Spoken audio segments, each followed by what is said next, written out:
একবার হারমোনিভিলের মুগ্ধ শহরে বেনি নামে একটি প্রফুল্ল ছোট খরগোশ বাস করত। বেনি কোন সাধারণ খরগোশ ছিল না, শুধু একটি হপ এবং একটি স্কিপ দিয়ে ফুল ফুটিয়ে তোলার জাদুকরী ক্ষমতা ছিল তার। জাদুকরী বাগানের বৃদ্ধির সাথে সাথে চারপাশের প্রাণীরা বেনি তৈরি করা সৌন্দর্যের সাক্ষী হতে জড়ো হয়েছিল।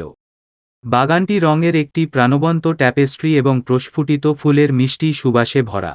একসময়ের সমতল শহরটি পরিণত হয়েছিল সুখের অভয়ারণ্যে।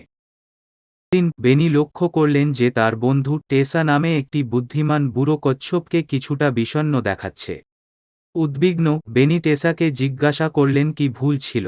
টেসা ব্যাখ্যা করেছিলেন যে তিনি বাগানটি পছন্দ করেছিলেন কিন্তু ইচ্ছা করেছিলেন এমন একটি জায়গা যেখানে তার চোখে দৃঢ় সংকল্পের ঝলকানি নিয়ে বেনি গল্প বলার জন্য বাগানের মধ্যে একটি বিশেষ স্থান তৈরি করতে রওনা হন। তিনি পাথর জড়ো করে একটি বৃত্তে সাজিয়েছিলেন, এমন একটি স্থান তৈরি করেছিলেন যেখানে প্রত্যেকে বসে তাদের গল্পগুলি ভাগ করতে পারে। গল্প বলার বৃত্তের খবর ছড়িয়ে পড়ে এবং শীঘ্রই বাগানটি শুধুমাত্র একটি চাক্ষুষ আনন্দই নয় বরং হাসি, বন্ধুত্ব এবং শেখার কেন্দ্র হয়ে ওঠে। বেনির জাদুকরী বাগানটি হারমোনিভিলের হৃদয়ে পরিণত হয়েছিল, যেখানে সমস্ত আকারের প্রাণী এবং আকারগুলি প্রকৃতির সৌন্দর্য, বন্ধুত্ব এবং গল্প ভাগ করার আনন্দ উদযাপন করতে একত্রিত হয়েছিল।